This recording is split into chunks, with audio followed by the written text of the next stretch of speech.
take a ride on board the flying magic monkey machine. Again, we're just going to get straight into this. Ladies and gentlemen, please welcome Ryan Fluff Bruce. He's a wonderful, lovely, educated, beautiful, incredible creature of musicality and gear and tones. This is the Rob Chapman Lo-Fi podcast, Lo-Fi intentionally so. Ryan, who are you? Hello, sir. What's your name, Ryan? And what do you do? My slave name is Ryan Bruce, I guess. No, I'm just kidding. Not slave name. My given name, I guess. My mom used to call me Fluff, so everyone calls me that, which is kind of weird to think about now, because I don't know whose parents call you your nickname that your friends call you. But yeah, my mum calls me Robert, and she's the only person to call me Robert. That's when I've been bad, you know. Right. If she uses your middle name, you're toast, bro. Oh, that's it. Yeah, Robert Chapman. What have you been doing? We were just talking to my dad. Me and my brother and my dad have lunch every other week or whatever, and we were laughing because we knew we were really toast when we did something really bad and she remained calm. Oh. And we're like, oh boy. And then like she would call dad, and like there was like 2 or 3 times where he actually left work to come home. We were like, oh, the psychology of like just waiting for him to show up was just detrimental. It was horrible. I have musical parents. Do you have musical parents? Is that how you got into hat wearing, beard farming, and gear collecting? No. My dad kind of tried to play bass in high school. My mom was a music lover. She was a carnivore of music in the 80s, and my dad was the polar opposite. He still argues that anything that has been released after 1982 is garbage. Yeah. Has he listened to K-pop Demon Hunters? No, but he will after this. But he's like, you know, he likes his Black Sabbath and his Van Halen and his Who and his Led Zeppelin, and that's all he wants to listen to. That's, I mean, and to be honest, fair play. You know, I mean, yeah. And but my mother was a carnivore of anything new, and she had no limits for what she thought was good. She was part of the exercise craze of the 80s, and so she was always looking for really upbeat kind of stuff to go and work out to, and so it was kind of a weird dichotomy. She always encouraged us to listen to whatever we thought was good, but no, not a musical bone in my parents' body. My uncle, my dad's youngest brother, he is a mastering engineer and runs the studios up at Microsoft now, but he was a touring drummer, and he was the guy that like gave me my first recording experience when he was in college for recording back in the 90s, and like that was what blew my mind. But yeah, it's one person a generation in my family, oddly. Oh, there's a pattern to it. Yeah, it's weird, but everyone else can't even keep any form of a basic beat. This is now written into Fluff lore. So when they write the books and create in a year's time, when you voice prompt a game and you create the game of Fluff, the lore has to include. It'll do a deep dive and say, look, deep diving on Ryan Fluff Bruce, and it'll work out that the lore is that only every 3 births may be a musician. Isn't that weird? Yeah. I don't know. That it's so strange. Like they're so bad. Like they try. My first guitar was from my grandmother, but like they're just so bad. Actually, to be fair, my little brother has now picked up guitar, and he's actually a pretty good guitar player. But so he's kind of breaking the cycle. He's the chosen one. If he's broken, he is the chosen one. He is the chosen one. Yeah. Yes, he's actually a pretty great guitarist. So we've broken it. Thank God. Right. I tried to do the same with my kids, but they both want to be drummers. So I think I've failed. Oh no. Yeah. Oh no. I mean, at least they'll be employed. I mean, that's, you know what? Not sure. It depends. It depends. Yeah. Let me introduce you to Easy Drummer. You just press this. There's your snare. Here's your hi-hat. What? Yeah, that's right. Yeah. Whoa. Well, at the moment, we tried really hard not to push our kids into music, so never did anything with them, almost to the point where I started thinking maybe we should show them something. But then every so often I hear my kids dragging a guitar from the studio across the floor in the morning to the living room and then strumming on it. And then one day, Theo, who's now 8, said, "Dad, can you show me how to record tracks on Logic?" And I was like, "What?" And he went, "Yeah, I want to record a song." I was like, "But you don't do anything." And he went, "Show me how to create a track." And I went, "Okay, like that." "Show me how to delete a track." And I went, "Okay, it's like this." And he went, "Right, get out." So I went off and made a coffee. And he made 6 tracks. He'd been playing a game where the monsters on islands and they all had a beat to them. And so he was beatboxing in these individual tracks, and then he was singing and harmonizing. And there was a pulse, a sense of rhythm. Bits were in 6, bits were in 4. Wonderful. And I just couldn't believe it, man. Mad. Yeah. It stands to reason that they would be kind of that mind, because I mean, even if you're not actively pushing them, it's part of their environment, obviously, right? Yeah, so, like, it's impossible to not. Yeah, I mean, all day I'm either singing while I'm cooking all the food, or I'm playing guitar, or I'm singing in here. Natasha, full-time singer, actress now, so she's always running scripts and singing on the treadmill or in the bedroom. Right. I've discovered that's the only way to really, do this. You're used to touring. I know you've toured a lot, just like I have. And I only recently discovered this one hack that doctors hate about touring. Yeah. Do not ask your doctor. Yeah. I set up, I don't know whether you've done this. Maybe you have, and I'm just late to the party. But I set up like a realism rig. Laptop, mic pre, plugged in my microphone, in-ears, straight on, plugged the guitar in, and I'm literally through the in-ears hearing the guitar and the backing track and my voice. So it's the same aural experience as playing live with in-ears. Because I hate that. Sure. I don't mind it so much. I don't know. I thought I would hate it, but I like the isolation. I don't know. I like the isolation. I don't want to hear the other guys. I don't want to hear them. Like, I got it. I got me. So leave me alone. Like, I don't know. I kind of like that about that. When we were so we were on tour a couple of years ago with Beartooth, and their trick to get them in the frame of mind of playing a show is they had an old Metallica poster from, it was like Justice for All era touring, and it was a big, long, wide poster of one of the crowd. It was a crowd shot, and so they would practice looking at the crowd from the stage point of view of that poster. Good idea. Really good idea. I was like, whoa, that's amazing. Yeah. That's a great idea. You got to put yourself in that mental place. Yeah, just project it like a mind laser. Dude, because it's such a balance of unconscious and conscious. Like, I don't know. It's such a weird thing. It's true, man. That's I spoke about this in the previous podcast about martial arts and confidence and stuff, and how you put yourself mentally in the place of being in a fight, but you never want to be in one. And with being a musician, it's the same. You have to imagine being on stage and playing and singing, and then you feel more confident when you get there because you've kind of run it through a few times. Yeah. But yeah, I hate inners. I did get some good ones though. I got some from Temu. Really? And they're phenomenal.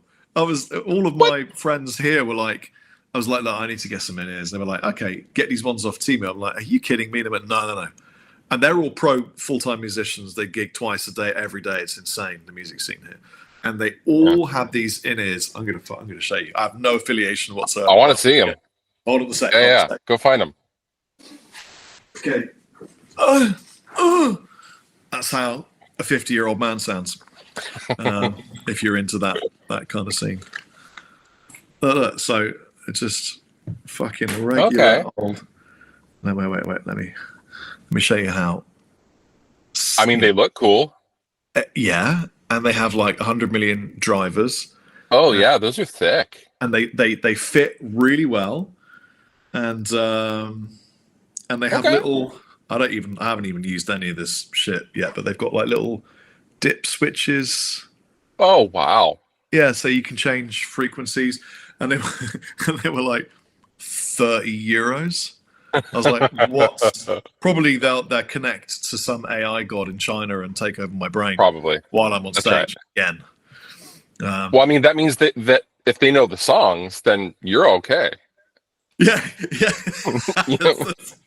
But maybe I'll sing them in Chinese. Take on over. That would be amazing. Yeah. How the hell are you, man? I feel like I see you once a year for the fleeting few minutes that we're allowed to touch flesh. I'm good, man. I'm always working on something. I'm always hustling. I'm always trying to do something. I don't know. I was thinking about this all day yesterday because I was like, we've had a lot of moments, and I also had like a huge moment, like, so when I got like divorced and like you reached out completely unsolicited and you were just like, dog, it's going to be okay. Just let yourself fucking hurt for a while and then move on. And that was like a massive thing. That was like a pivotal moment in my life. But also I was thinking about how you have, I don't know, like I always think of you as you did all of the things so the rest of us could then kind of know where we wanted to go. As cheesy as that may sound, but you were the guy, right? Like, so you were the guy that was like, oh shit, he's like with Orange, and now he has this, you know, he's doing this YouTube stuff, and then oh my god, now he's getting like these crazy things, and where all of us we're just worried about like lighting our videos. And I'm like, oh, we need to think bigger, guys. Like, we need to go do that. And so I don't know, man. Like, you've been such a trailblazer, and like how your career relates to mine is pretty intrinsically entwined, I guess. I don't know. Like, I don't know. Like, I was watching a video the other day, and a random guitar video, and they said, oh, they referred to us as the like some of the OG guys. I was like, how dare he? Oh fuck, I guess he's right. Like, shit. Well, I very much appreciate your kind words, and I was lucky, really, in terms of the. I mean, look, by the way, with the divorce thing, obviously I've been there, and the guy that helped me was Phil X. So no shit. Yeah, he was like, "Listen, man, if it's done, fuck it off, bro." That was, but from Phil, it was a big hug on the inside, and then he said some other things too. Of course, and the problem with men, is that when we get we just go, fuck, leave it in there. Give me another 4, and I'll go and play some gigs. Yeah. And then, why am I ill? Oh my god, why am I having panic attacks? And right. and being a shitty friend and stuff. And it is important to do what you tell children. Feel your feelings. Tell me where it is. Where did the bad man touch you? And then just let it all out and live again. I think that was a generational thing as well for people our age, because when we were growing up in the 90s or whatever, like, we never talked about any of that stuff. No. And so I have my dad just going, hey, you'll be fine. Anyway, what do you want for dinner? And I'm like, yes.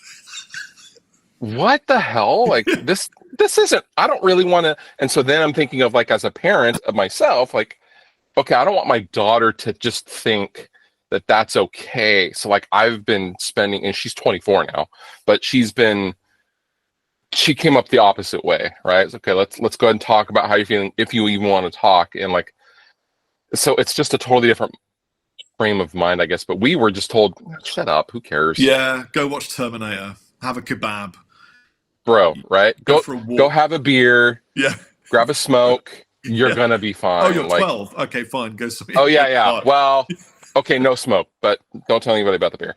Yeah. But it's such a weird thing. So no, I'm good now. I recently had a studio fire, so I rebuilt my entire studio, and that just got all wired up like a week or two ago. Oh, I had no idea. And I was shut down for like 2-3 months because I'm an absolute moron.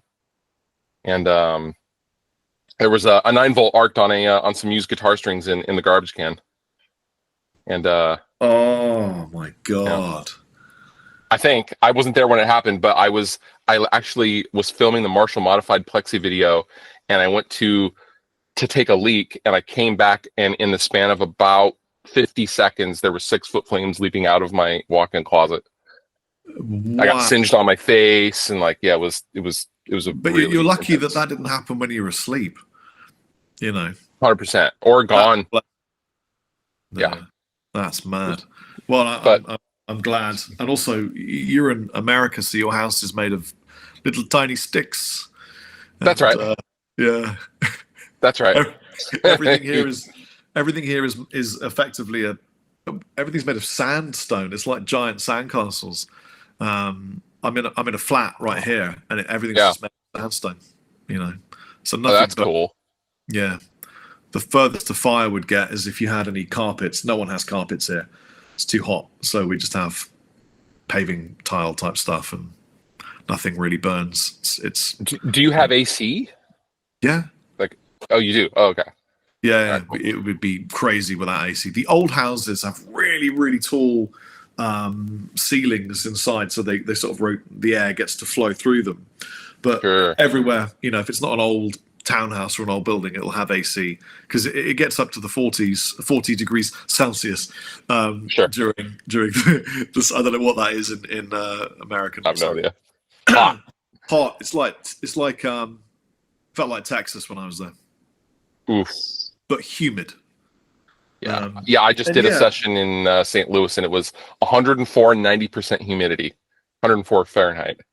Wow. It was fucked up hot. Yeah. That's cook an egg outside type stuff, isn't it, man?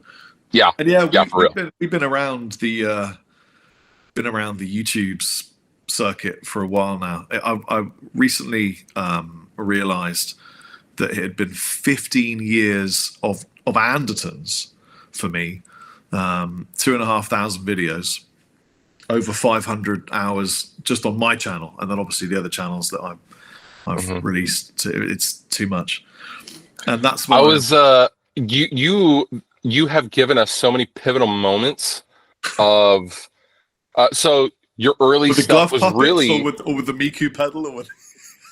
Dude, the shootouts and the you and Lee. So I just added a co-host to my channel, Mike Squires, who's Duff McKagan's bassist, and he's also an Ugly Kid Joe, and he's like one of my old friends, and he's funny, but he can play, and he's a touring guy, and it's opened up a whole new thing for me. But we get a lot of comments of this reminds us of like that golden era Chappers Captain, the back and forth of the genuine love of it, but also you guys giving each other shit in only the way you guys could, and like it's that was such a it was such a snapshot in time. I feel like I still go back and watch all of those videos. Like those are so good. Of them, so you really did. Yeah, it's almost impossible to avoid them. Back in the day, it was me doing initially there was a camera guy for like the first week, and then I was doing the cameras, I was doing the audio and video concepts, and then all the editing as well. So it was a lot. And then eventually, I remember we got Stick in to do audio, who was drumming for me at the time. And when he moved on, I said, I've got this friend called Rabia. He's really good with mics. Could he do the audio, please? So Rabia was my audio guy for the Andertons videos, and then eventually I pushed him into some playing and stuff as well. But it's just a big fat incestuous family, Yeah, totally. Like it's. I was a 2 Notes rep at the time, and you had told me to come and stop by the first year that Victory, or I think it was maybe Victory, or maybe it was before that. It was your first time at NAMM, and Bia needed a Torpedo Live to go through the PA, and I was like, oh, cool, I'll stop by and like say what's up. And I walk up to the booth, and he's melting faces, just warming up, like there's no show going on, and I'm like, wait, hang on, like you can play, like what do you do, what the fuck, like It was unbelievable. I was like, Yeah. dog, I'll give you anything you want. Like, holy Try shit. standing on stage next to him for a tour. There was some No thanks. intimidating moments. We had a really fun party trick we used to do because we knew each other's playing, probably still do, so well.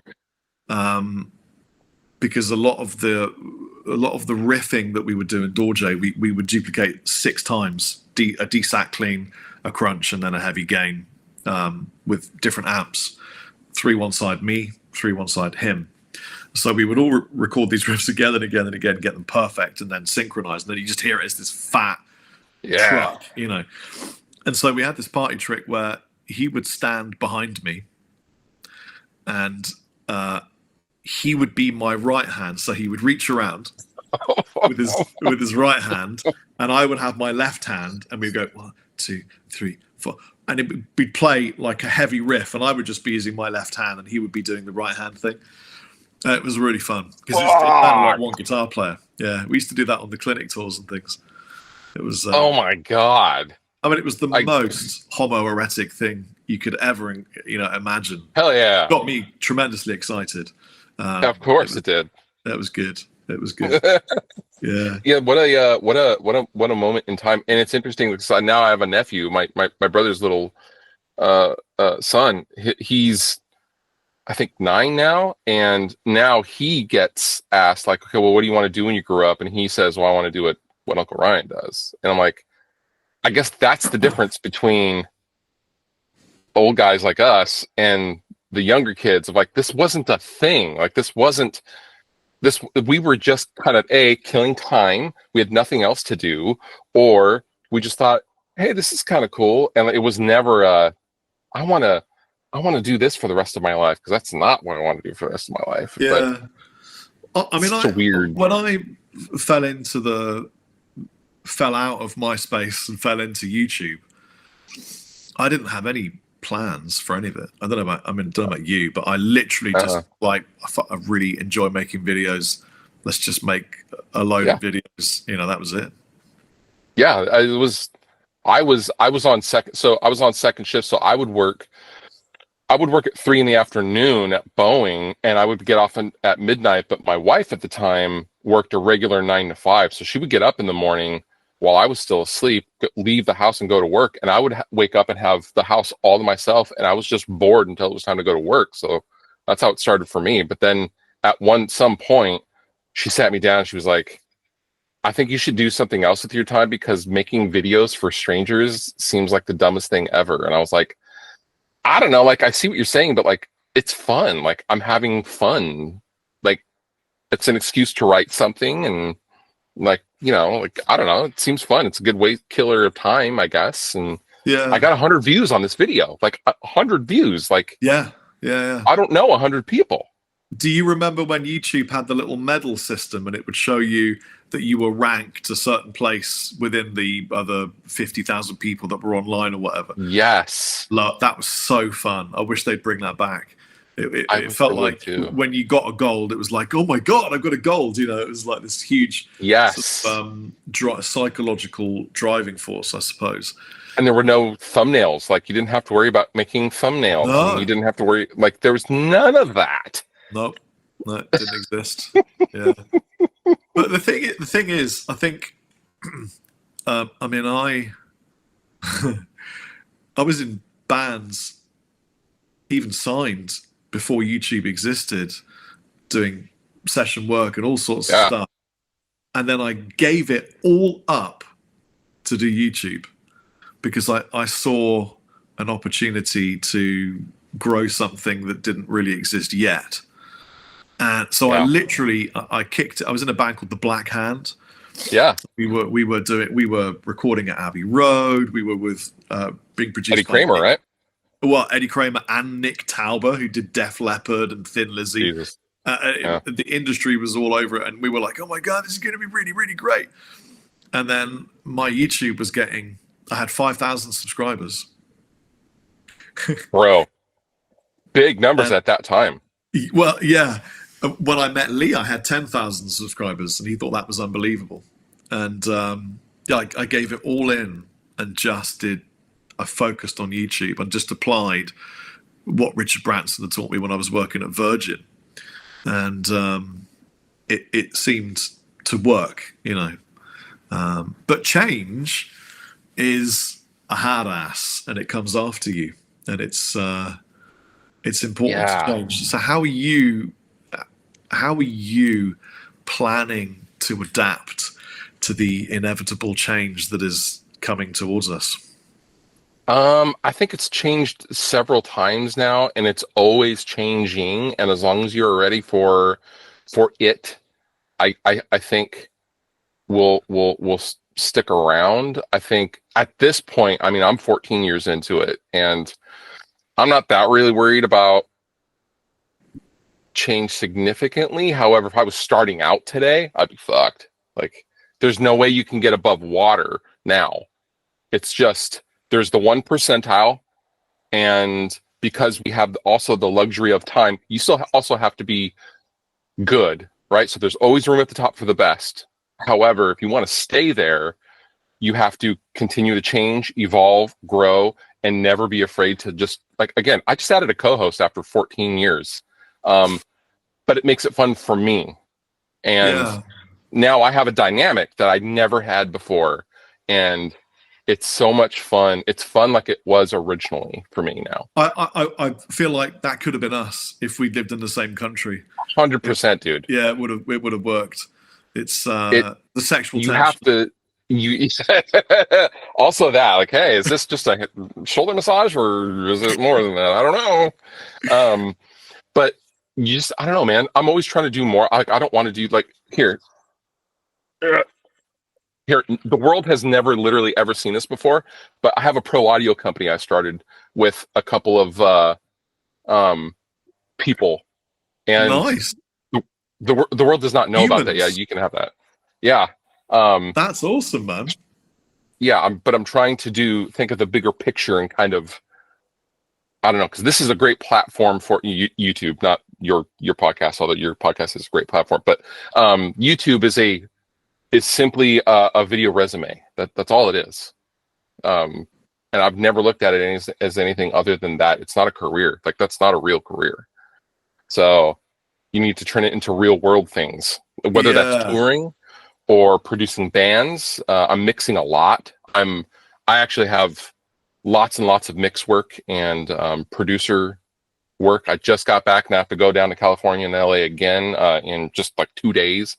So that's I really cool. like what you've done with FLF. Thank you. That's clever, because I immediately read it as fluff. But it could also be, it could stand for something. That's right. What could it stand for? Does it stand for something? It doesn't. No. But it should. It should do. But it should. It absolutely should do. I feel like it could. So are they available now? They are not. No, I haven't even, like, the world does not know about these yet. But they do now. But, I mean, it's that's, well, yeah, fuck it. Yeah, and cables is just a low hanging fruit. There's more coming, and I've partnered with a couple of very wonderful people that are vets in the industry, and good things coming, big things coming soon. Yeah, on OnlyFans or whatever it is, probably. Yeah, that's right. Yeah, how interesting. Yeah, but I'm always trying to look at, like, bigger long term things. I'm always looking at the long game. Yeah, I think that was I got replaced by an AI online recently. What I mean by that is I came across an advert, and it was, "Greetings, it's Rob Chapman here. Welcome to this competition. Don't forget to enter in and do this email thing, and then you might win a guitar." What? And I was like, yeah, and I watched it, and I was like, when did I do that at Andertons? I had no memory of doing it, and it was just the audio and a photograph, and I 25 seconds later, I'm like, oh, it's not me. Whoa. But it was me. There's so much resource of my voice and my visual online that I'm in. This could be an AI right now, you know. I suspected. Yeah. But I suddenly realized that it's going to be almost impossible to know, which is why I'm doing this lo-fi thing, just filming at Google Meets, just keeping it real, rough, stuff that an AI will be able to replicate but can't quite yet. Yeah, I feel like so one of my best friends on the planet is a very high level software engineer, and he's worked with Coca-Cola, General Electric, all this kind of stuff. And he's the kind of guy who is like, oh, I would really like a program to analyze my security footage and then tell me what percentage of things it sees, whether that's squirrels, birds, what kind of birds. So I'm going to write that while I sip my coffee and watch, Superbad. And then he'll send me screenshots and go, hey, check this cool thing out I did. I also wrote another AI program to analyze the program that's analyzing the footage to make sure it's still working, blah, blah. So it's interesting being on that side of it as well, because he's like, it's going to leave you behind if you're not with it in some form. That doesn't mean you have to use it nefariously. However, it is a really weird time. I just did a video for SonarWorks' voice AI where you perform, and then, for example, in a mix situation, if I don't have enough vocal layers, I can take that main vocal and make it female or make it a different male, so that way I can get a stereo layer of a background vocal, just as an example. But you still have to perform that. And people saw AI in the title, and I was told, do better, Fluff. This is horseshit. Real performance. And I'm like, yeah, if the performer's a moron and only thinks he needs one vocal take for a chorus, then that's not my fault. So who's the moron here? But that there's a big difference between that and I'm going to press a button and have it write a song for me. That's not the same thing. Yeah. And I think it's important that people educate themselves. I'm not neither pro nor against AI. Call me when it does my laundry, though. Yeah, I want that. There was an update to Instagram. I don't know whether you saw this or not, but I thought it was quite interesting. If you go, I can't show this. If you go to your messages, and then viewers or listeners do this too. Go to Instagram, go to your messages, and then at the very top, just to the right-hand side of your name, you'll see a little smiley face. It's all very happy. It's like a little starfish, and it's a list of AIs that you can talk to. One of them is Jesus Christ. One of them is Kendall Jenner. One of them is Freddy Fazbear. Yeah. It's you can create your own AI to interact with people. And what I think will happen to video hosting platforms like YouTube is that I think you will license your IP if you are established. I imagine a year from now receiving an email saying, we'd like to license the IP of robchapman.com or whatever, and create a Rob Chapman AI that answers anybody's questions about gear using the previous 500 hours as a resource, and it'll know everything you've ever said online about gear, and it will be able to speak to everybody at the same time, and then we'll license that to Sweetwater Guitar Center, whatever, Thomann, and then they can use it in all the customer transactions. Did you want to buy a Fender? Hey, we noticed that you were interested in this guitar. Maybe click here and chat to Rob Chapman in real time. And then Rob Chapman AI goes, greetings, John. I see you're interested in buying this Fender Strat. Let me tell you about its neck. Right. Bird's eye, That's how I think it's going to turn out. I think it's going to be... in that scenario, I'm getting a say, though. So I'm getting asked if I want to license my likeness. So So that's a step in the right direction versus clicking on something like you did and going, "What the fuck?" Like that's such a wildly different scenario. Of so I I don't know. Like, does it? But then is it such a bad thing that someone is? Because that was the thing that I've absolutely experienced. Because there was a time where I would sit and I would get an answer the 5 people that hit me up. Yeah. And they had legitimate questions, right? Like legitimate, hey, I need help.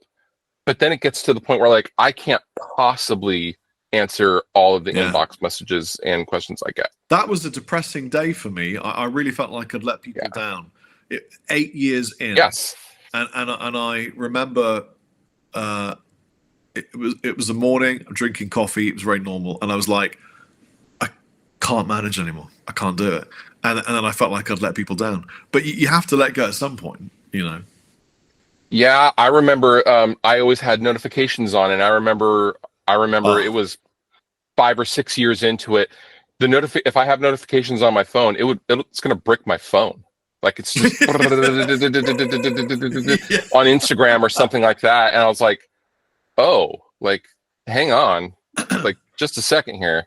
So yeah, it's such a weird thing. So then with the AI thing, like, okay, if someone's reaching out and like has a question about something, like I do think everyone deserves to sound great and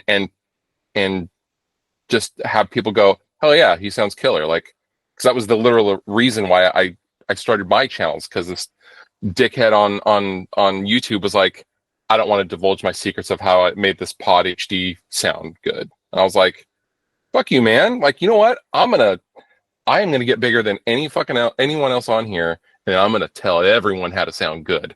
Because, oh no, you sound great. Oh no, we have great guitar tones to listen to. Yeah. God forbid. And then it turns out it doesn't matter how it literally doesn't matter. No, I mean, as long as you don't sound awful, it's all about the playing. Can you actually play? And if you can play, can you write? And then you go, oh yeah, shit, I can't buy a write, and I can't buy a play. You know, well now you probably can actually with Chapman AI play and write. Siri send tweet. Yeah. What's your what are you wearing there, Mr. Ryan Bruce? Oh, this is just a Citizen. My Breitling is I have a Breitling Chronospace military that was just sent. I have a Breitling. Oh, do you? Yeah. I just got it. Got it. That's I'm gonna I bum love Breitling, man. What an incredible! I mean, look, I'm new to the watch thing. It. When you get to be 50 years old, you're allowed to like watches. And I've got my grandfather's watch, and then I've got the Breitling. Nat got it for me for my as like a wedding gift. Oh, I love it. Oh wow! I also have a Hamilton Interstellar Murph. That was my daily wear for a while. Yeah. Right. Wow. Watches. There's something cool about them. I landed in Geneva for a guitar festival, and I was like, oh my god, because they were just there were watches everywhere in the airport. They were advertising all these super cool looking things, you know, and it just tells you the fucking time. But you're like, but it does it with this thing, and it. There's a thing I've been experiencing where, so I went and I'm really into iPods, modded iPods, and really? I still travel with an iPod because I like the functionality of one thing, so I don't get distracted. Or also, if I'm on a long flight, I don't have to download a bunch of stuff on my phone, and I'm not part of an algorithm, and I'm not part of year-end Spotify bullshit. Like, how about I want to limit my choices, but in limiting my choices, I can then make a decision on something that I want to listen to or something like that. Yeah. But also with watches, I think for me, yes, could I get an Apple? I've whatever watch. I've had 2 of them. I hated them. I don't want to be connected to something at all times. I'm so over the technology. I'm so over it. And it really appeals to me. Guitars, same thing, that they are simplistic. They do 1, 2, 3 things, and that's it. And with a watch, I love that my watch doesn't even have a damn battery on it. It doesn't have that. It was made with precision hands, and it is an amazing timepiece, but also I have a timer, and I can set an alarm with it, and it does that. And I like the mechanicalness of that, being an auto mechanic in a different lifetime. Like, I love that. Yeah. And I'm with you, man. I'm totally with you. I love leaving, like, raw dogging life leaving my phone at home and just going out and being unattached to the internet, because sometimes the internet can be a cruel mistress, and say nasty things and lies and what? I had no idea. I know. I just discovered it recently. Wow. So anyone can say anything, and then because it's been said, it's immediately a fact. And That's it's a difficult thing to deal with. So yeah, I love leaving shit at home and going to the forest across the road from where I live here. Yeah. And just looking at birds or a snake or a tree and breathing and going, oh look, this is what it was like when I was a teenager before phones existed. Do you remember, like I was describing to my daughter, so my daughter is now, like I said, she's 24, and I get a lot of questions about how the world was before. Honestly, like she was born 5 days before 9/11. And so she'll send me videos and ask me, such a weird thought. She asked me like how things were in the 90s. And like, I tell her things like, you would call your friend, and if they weren't home, you left them a message and hope they called you back. And then you hoped you were home when they called you back. Like, that's it. When I was a kid, nobody phoned me. We just went to people's houses. They would just come to my house, knock on the door, and go, "It's Robin," and then Mum would go and see if I was in the studio or in the bedroom or whatever, and or I'd go to their house. It's Wayne in. Or you had your meet spot, right? Hey, this Saturday you want to meet at the mall, and then we'll all congregate in the food court. Bro, we didn't have a mall. Right. In Wiltshire, England, in Trowbridge, I used to walk 2.5 miles to knock on a door and see if this guy was in, and he might not even be in. That's how it was. Tough man. Yeah, but I find myself missing elements of that old world, and so I guess that's why I also really love mixing records and stuff like that, because it's a tactile thing, and I don't have to be on the internet, and I can just dive into the waveforms, and I don't know, man. It's just a simpler frame of mind, and I feel like with a simpler frame of mind, and if you limit yourself and don't have the entire world at your fingertips, then you can just think a little bit more clearly. I don't know. I don't know why, but when you said tactile in your American accent from whichever state you're currently in, it sounded like tactile, and then that made me think of pterodactyl, and then I thought that sounds like a sick brand name for a pig. Ooh, tactile picks. All right, LLC. Let's get the paperwork drawn up. Let's go. Pterodactyl, and then they're like, they have a certain feel on them, and they're made of. And there's various kinds of textures. You could have the dinosaur skin. It could be shaped like a pterodactyl beak. Boom. Gold. We're just printing gold right now. Great idea. Hi, I'm Rob Chapman, and this is Ryan Fluff Bruce, and we've come up with pterodactyl picks shaped like a pterodactyl's beak. It has a unique grip. It's made of vibranium. Or that's right. Something. Yeah, recycled children's tears. That's right, and the logo is the ember mosquito from Jurassic Park. Oh yeah, that's great. Oh man, done. We could do all the different dinosaur teeth and claw shapes. It's a business that was just born over a Google Meets hang. I love this idea. So amazing. I need to speak to some pick people. I have an obsession with picks still. I can't help it. I never. Do you? I'm the opposite. I switched my picks for the first time 2020. I was at NAMM and Brian Kehoe was like, so whenever I toured, my hand cramps up real bad. Because when the adrenaline goes, I death grip it. What I figured out was if I jump around like a monkey and jump off the drum riser like a 20-year-old, and then thusly find out I'm not in fact 20, and then my body hates me later. But spinning my guitar and getting it out the other ways actually helps quite a bit. But I would death grip the pick, and Brian Kehoe was like, actually, you need a bigger pick because your thumb is huge and you need more leverage to work less hard. And so he was like, here, listen to the sound of these picks. And like the picks all sounded different hitting the, I'm not telling you anything you don't know, but for the viewers, drop the pick on a table and listen to the differences in how the pick sounds. And so I used this giant ass pick and it was awesome. And I never looked back. But you know what you really needed? A pterodactyl. A pterodactyl and proper technique. Something that shape, that would be the ideal situation. Yeah, I feel like I'm grabbing a pick that just fell on the ground, by the way. Yeah, these are the oh wait, sorry. Oh yeah, it's big. That's a bass pick. I mean, yeah, I guess so. Are you a secret bassist?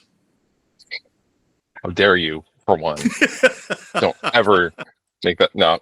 My daughter just started dating a bassist, and I was like, oh, God, no, no. And she was like, what? I'm like, A, stay away from musicians. It's important to do charity work from time to time. You know, that's a good thing to do. So look, I understand you have some kind of relationship with Marshall. Is that a thing? Kind of. So what ended up happening was, I love the Marshall folks. I was supposed to, honestly, we were talking about an actual job, and at NAMM, it came out that they were sold again. It was, you know, this isn't a secret. They were sold and purchased again, and that kind of torpedoed what I had been working on and what we had. Oh, I'm sorry, I didn't. We had been working on.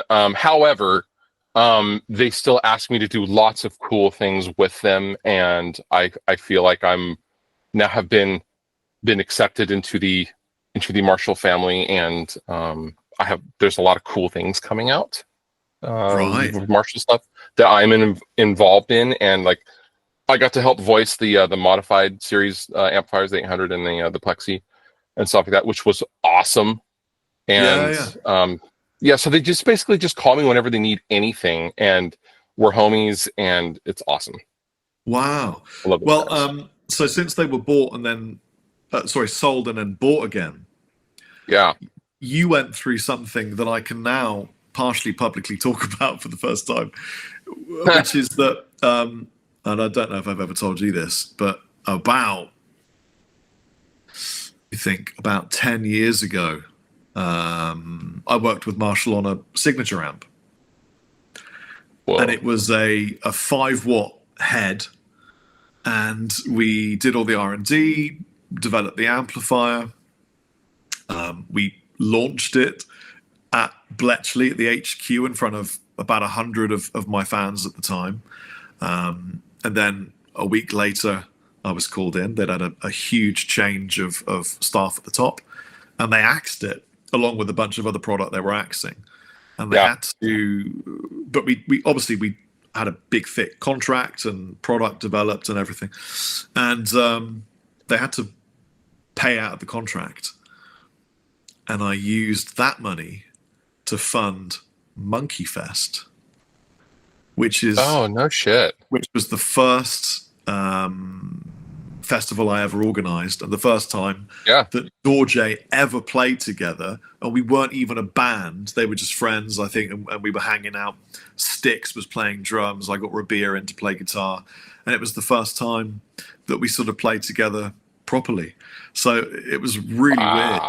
Yeah, so I too have been through the Marshall had this huge thing, and then it was axed last minute, and then something good came from it, you know. And then I ended up being picked up with the concept through Victory, which is where RD1 came from. Back even before it was Victory amps, it was originally Olympic amplifiers. But they were but they couldn't use that because the Olympic Games owns Olympic as a brand. You can't even open an Olympic fish and chip shop where you get shat on. Whoa, I did not know that. We're learning here today, folks. There's a lot of secret stuff that happens in this industry that we can't talk about. There's lots of stuff. But it's fine. It's all good. It wasn't there was never an official this isn't happening or anything like that. It was just everyone's busy and working on stuff, and there's a lot of change at the company, all good change at the company. And I can't speak for them, obviously, but those are my homies, and they know I'll do anything for them, and lots of cool stuff coming though, for sure. My favorite guy at Marshall's Joel Mannon. Joel is the sweetest dude. He's sweet, but he's built like a little brick shithouse, man. He's got biceps Hey, and mate. shit popping out of his planet, bro. That guy's got stories. Like really. He'll just throw out a thing. I'm like, wait, time out. Can we rewind about 5 seconds? What did you just say? And and he's been there since what, late 90s or something? Early 2000s? He's been there at least 8 years before I joined Marshall years ago. So he was artist relations all the way back. Back in the golden era, days. Dude. Yeah, really. Yeah. I had some interesting conversations with Joel. Yeah, I love it's weird, man, because they're best. I can't help but feel that legacy amplifier brands like that are going to have such a difficult job now. With sat here on the floor, I've got a New X Amp Academy Stomp. I've got a Helix Stomp XL. I've got the Trident, which if you haven't tried it, fucking amazing. Mm-hmm.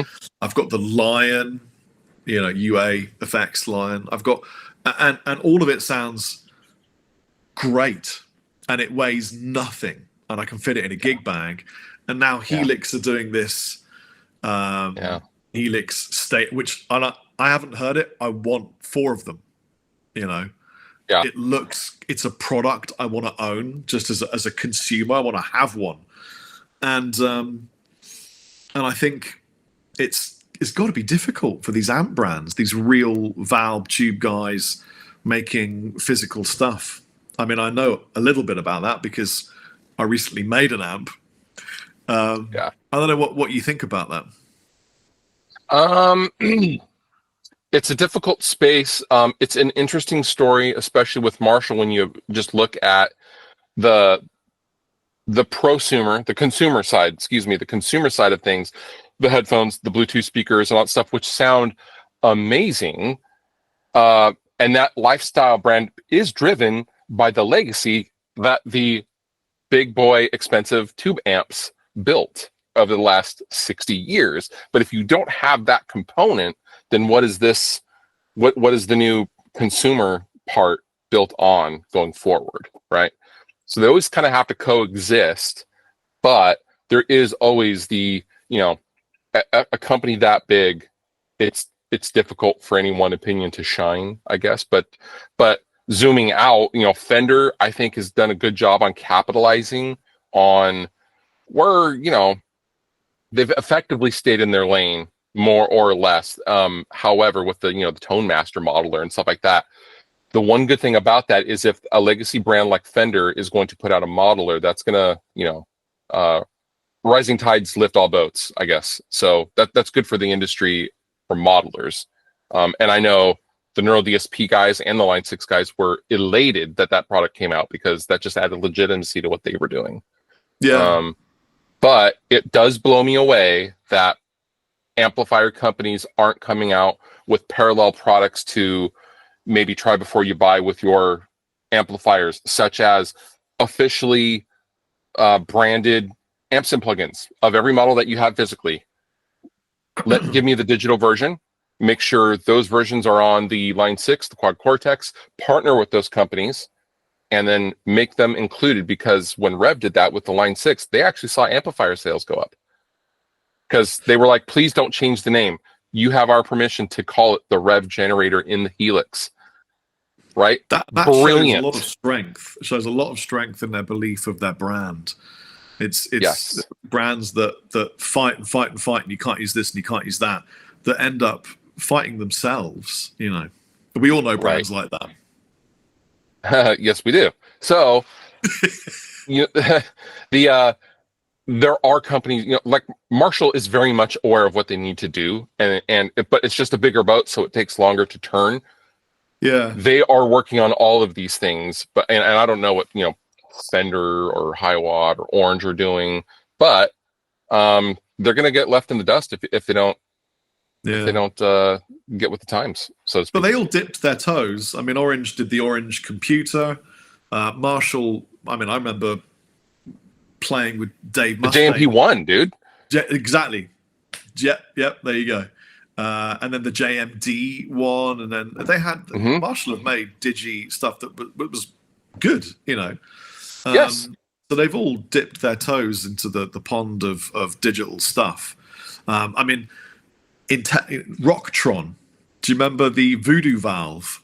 Yeah, dude. Still want a Voodoo Valve, man, so much. Yes. That was Marshall. That was Rocktron. Rocktron's Marshall. So they were in that world, but I think they dipped out for a bit, you know, and now it's you know, owned by other brands. It's going to be interesting to see what happens. I don't know. I just had to build a board for, like, so when I go, as you know, but explaining to your audience, like when you have to go in and demo a thing, your signature guitar or this pedal, you are flying into a situation, and then most of the time, if you don't bring your own thing, you have to just use whatever they have available, and then you have no sense of what something sounds, and then the promo video comes out, and you're like, oh god, that sounds so horrible. So I just had to build a quad cortex pedal board with a little wireless, and just for the specific use of flying to places and doing these demos, or whether it's NAMM or whatever. Would I love to use an amp? Yes. Fuck, I would love to use a fucking 2203, but that is, you can't check a 2203 in your overhead bin, unfortunately. So, you know what I mean? Like, I would love to use a real amp, but that just doesn't make practical sense. No, this is it. So, this is, I was heartbreaking. I interviewed Dweezil Zappa yesterday on this podcast, and I said, you know, because he has access to every amp on the planet, you know, his dad's stuff, you know, he's got everything you'd ever need, vintage, modern, but he went the Fractal path because it was the most practical and it sounded great. And it was really when Dweezil said, you know, well, I can route all these pedals any way I need, 100 different ways. I can mic up the back of a cab and the front, get the impulse response. And I was like, oh shit, I get it, because his case is so unique. All these different tones needed for, you know, everything from Inca Road to Zombie Woof and all this crazy stuff. Because Frank was such a crazy tonal experimentalist that if Dweezil can make it work with something that big, then I mean, I'm sold, really, you know. And now I'm in that problem where I'm like, Fractal or Helix? And the guy that people would normally ask that is someone like Digital John, you, me, you know. And I'm like, I can't ask me. I don't know what to do, you know. It's it's a tricky world. Yeah, I toured for years with the Fractal. Like, I love Fractal. Like, I was there. I was an actual still a Fractal artist, but like their pedal board that they make for the Fractal is 3 times the size of a quad cortex. So just for size reasons, I built the quad cortex. I'm not with Neural DSP or anything, but I just bought one and put it on a board. Oh well. There's a question that I ask everyone who hops onto this little ship. I'm going to ask you now. I want you to think deep and long about your answer. So, if you could form a super band, a super group, comprising only alive people now, who would you choose and why? And you have to be in this band. And then the last addition to this is, what would you call the band? Ooh, fuck. Dave Grohl on drums, Josh Homme on guitar with me. Singing my tune here, man. Bassist, I don't know who would play bass. There's so many wonderful bassists. Honestly, I would probably have Troy Sanders from Mastodon on bass. Not who I thought you'd choose. That's interesting. I don't know, man. And also because he can do background vocals as well, or he can do vocals as well. So it would be a gravelly. Otherwise, I would choose someone like Mike Inez from Alice in Chains or something. And then I guess, what would we be called? We would be called fucking I don't know. I'm always a sucker for like the stoner rock kind of, like the Sword, like Iron Swan or some shit like that. Like it would be Iron Swan. that's That's a Sword awesome. song, but that's is not a it? band. Oh, I didn't know But that. still, like That's that, the name has to come from somewhere. yeah. In my spare time, and I said this before, I collect band names. I've got a list of about 15, and the one that I've still got for sale is Battlesnake. I think that would do really well. Awesome. Yeah. Battlesnake special guest Power Trip. Yeah. It'd be awesome. Oh, I love that shit. So yeah, what are you doing with music right now? I just, as of a week ago, another The World Does Not Know Yet, I actually rejoined Dragged Under last week. Well done, man. Yeah, so we're probably going to do stuff next year, maybe. I don't know, like most of us are dads now and in the last couple of years, so we'll see what that happens. And I'm writing for maybe a solo thing or maybe some kind of a side project with my buddy Luke. We're calling that Deathlike Destroyer, which is like a Every Time I Die with Nickelback choruses kind of a thing.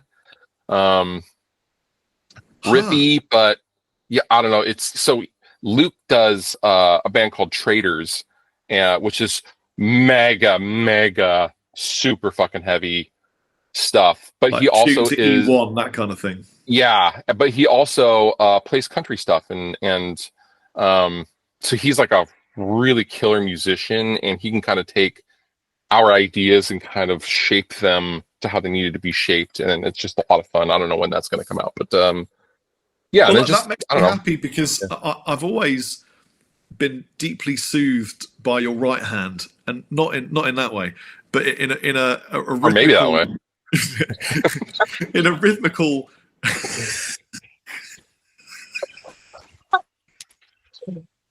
Tune in for the next episode. I said it and I was like, this is fucking super bad. You have a really good rhythmical feel. Thank you. It must be from hours of watching Metallica and Meshuggah. Oh, dude. I can see it in your hand, you know. And yeah, I like and Pennywise. Well, yeah, and I like the way that you riff. And the other thing is that you just have a good vibe when you play. Oh, thanks, man. We shared a stage, I don't know if you remember this, for about 2 minutes when I was on an American tour and you and Jared rocked up. Oh, fuck. Yeah. Oh, my God.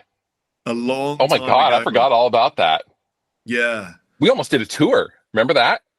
I do remember that. Dorje and you guys, we were going to do a tour, but it never worked out. It's a real shame. It didn't, but we tried. We tried. We could do it now. I mean, basically my band is effectively the continuation of Dorje, because I wrote a whole album for Dorje that we never released. So I'm releasing it as Rob Chapman, and then we just carry on as Rob. By the way, I didn't choose to call the band Rob Chapman. My bandmates asked if we could please call it Rob Chapman. But we could still, you know. You're stuff. Like, come on. Yeah, they were like, can we just call it Rob Chapman? People will know it better than, you know, Iron Swan or Clockwork Wolf and Company, you know. Yeah, I like your playing, and I like the vibe that you, because you love playing guitar live. I do. You are in it for the band and for the playing, and I've always loved that about the way that you play. And it's one of the reasons that I like watching your videos, because you seem like you have this, you've always had such a nice vibe around you. And I think that's what's drawn in your tribe over the years, is just the sort of the pleasant demeanor and the absolute sheer love of what it is that you do. And thank you. Thank you very much, Rob. Thanks, man. I just guitar's so sick. Like, what a sick instrument. Guitars are so sick. They're so sick.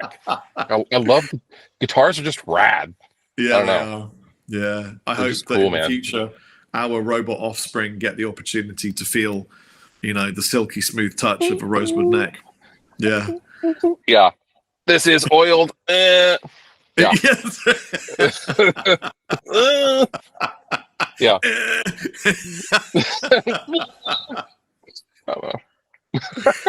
Oh man. Well, is there anything else that you wanted to touch upon, speak of? Is there anything that you want to promote? Maybe some more fluff cables? I don't know. I mean, where are they coming from? They'll be coming from me. They'll be. We're working on marketing and content and stuff. We're still it's still early. It's not out yet. But you going through distribution or direct to dealer or direct to consumer? Direct to consumer initially, although we will be white labeling for some other people as well. And we have some things that are, it's kind of multiple things that we can't talk about yet in public anyway. Well, then, look, that's something I want to ask you, and I'm going to ask you on the podcast so that you don't have the opportunity to say no. I'm in the middle of recording the biggest project of my life. It's unfathomably huge with my new label. It's the biggest thing I'll ever do, and I really mean that. Cool. It's both in terms of sheer quantity, but also in terms of the magnitude of the collaborations, everything involved. It's huge, and offline I'll tell you a bit more about this, and you'll go, oh yeah, sure. Shit. I would love you to play on a track with me if you would have. Yeah, absolutely. Let's do it. Done deal. Done. We'll call the track Iron something else because we can't use Swan because it's a sword song. Iron Horsies. I don't know. Iron Fork. Ooh. Imagine how uncomfortable that would be. Right? Yeah, I feel like Iron Fork is a sex God. position. Yeah, I think it's a sex position. That might be wrong now. Might be. Pterodactyl. I don't know. Actually, Pterodactyl could be a like an R&B smooth song. You know, it's got some kind of sexy vibes going on. Pterodactyl. Suits. I quite like that. Yeah. Yeah. I will. We're in the studio in sort of 1 week at a time, writing and recording, and then what I'll do is, if it's okay with you, are you Logic or Pro Tools? I'm Pro Tools. Okay, that's fine. So, what was that look? Go ahead and say it. What? You're like, no, it's true. I was Logic for 13 years, and I just switched over because I got tired of work. I'm working with a lot of bands now, and I got tired of being in studio situations and going, "Do you have Logic by chance?" Like, done. I get it. It's been great. I love it. We run both, so it doesn't make a difference to me. But what I'll do is I'll fire over stems and a track, and you can. But listen, do anything you want. Play guitar, sing, over the whole thing, whatever you want. I want complete creative. Yeah, complete. Yeah. You sing a bit. I know you sing a bit. Love it. Come on, man. Scream. I scream. Right. Yeah. There you go. So we'll have anything that you want to do. It'll be an honor to have you on board. Cool. Ladies and gentlemen, Fluff, thank you so much for being a part of this little podcast. I know that it's difficult to push podcasts up the hill with thousands of robots running down it towards us, and probably this may only get 1,000 views on YouTube, but obviously they're all uploaded to other platforms too afterwards. But I do appreciate the wonderful people that watch and comment and are a part of this new direction and movement in my life. Yes, thank you. Thank you, Ryan Bruce. Have an amazing day. See ya. Bye.